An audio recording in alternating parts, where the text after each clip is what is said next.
अवतार हुआ भैरव अवतार, भैरव अवतार। ये भैरव अवतार कैसे हुआ? हम वैसे तो पूर्व में आपको सुना चुके हैं कि ब्रह्मा जी को दंड देने के लिए भगवान शंकर के क्रोध से भैरव का प्रागट्य हुआ, जिन्होंने अपनी कनिष्ठिका के नख से ब्रह्मा के पंचम सिर को काट दिया। तब भगवान विश्वनाथ ने कहा, हे भैरव, तुम्हें ब्रह्म हत्या लग गई है, इसलिए इस ब्रह्म हत्या से बचने के लिए तुम काशी जाओ। काशी जाते ही यह ब्रह्म हत्या नष्ट हो जाएगी। तब भैरव जो भगवान शंकर का ही अवतार है, भैरव जी काशी की ओर चलने लगे और उन्होंने कपाल व्रत धारण किया ब्रह्म हत्या से बचने के लिए। भिक्षा मांग करके भगवान भैरव चलने लगे। तब चलते चलते चलते चलते एक बार भैरव जी वैकुंठ में पहुंचे और नारायण ने भगवान भैरव की बड़ी आराधना की, बड़ी स्तुति। भैरव जी को बिठाया, उनकी पूजा की, उनका स्मरण किया और फिर कहा, हे शिव, हे महादेव, आप तो स्वयं विश्वनाथ जी ही हैं, आप स्वयं शंकर जी ही हैं, आप ये बताइए हम आपकी क्या सेवा करें। कहते हैं तब इतना सुनते ही भैरव जी ने कहा, बोले हे हरि, कोई सेवा के लिए हम नहीं आए, आपसे मिलने के लिए आए। अच्छा महाराज, तो आप ये ऐसे क्यों घूम रहे हैं? महात्माओं का वेश बनाकर, जटा बिखरी है, कपाल व्रत धारण करके, आप तो संसार को देने वाले हैं, आप क्यों भिक्षा मांगते हैं? तब भैरव जी ने कहा, हे नारायण, मुझे शंकर जी ने आदेश दिया है कि जब तक तुम काशी न पहुंचो तब तक कपाल व्रत को धारण करो, इसलिए भिक्षा मांग करके ही मैं आगे बढ़ता हूँ। अच्छा महाराज, और ये स्त्री कौन है जो आपके पीछे खड़ी है? बोले यही ब्रह्मा की ब्रह्म हत्या है जो हमारे पीछे लगी हुई है।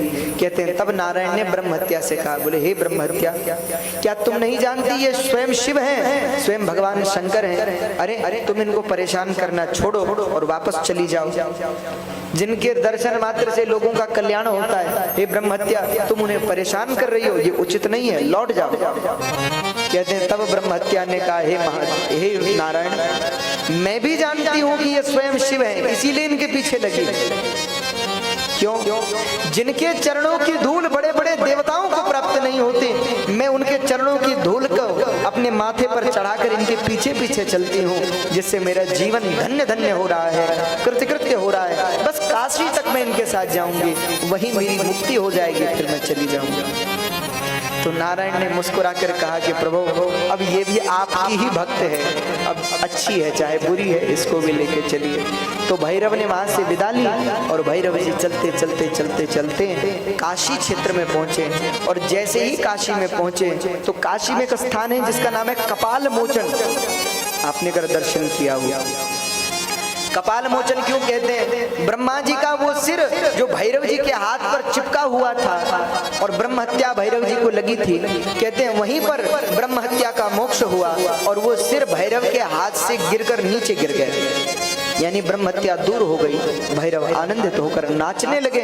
तब सबने भैरव जी की जय जयकार की और काशी के कोतवाल के रूप में भगवान आनंद भैरव विराजमान हो गए। बोले आनंद भैरव भगवान की जय। तो भैरव जी काशी में विराजमान हो गए।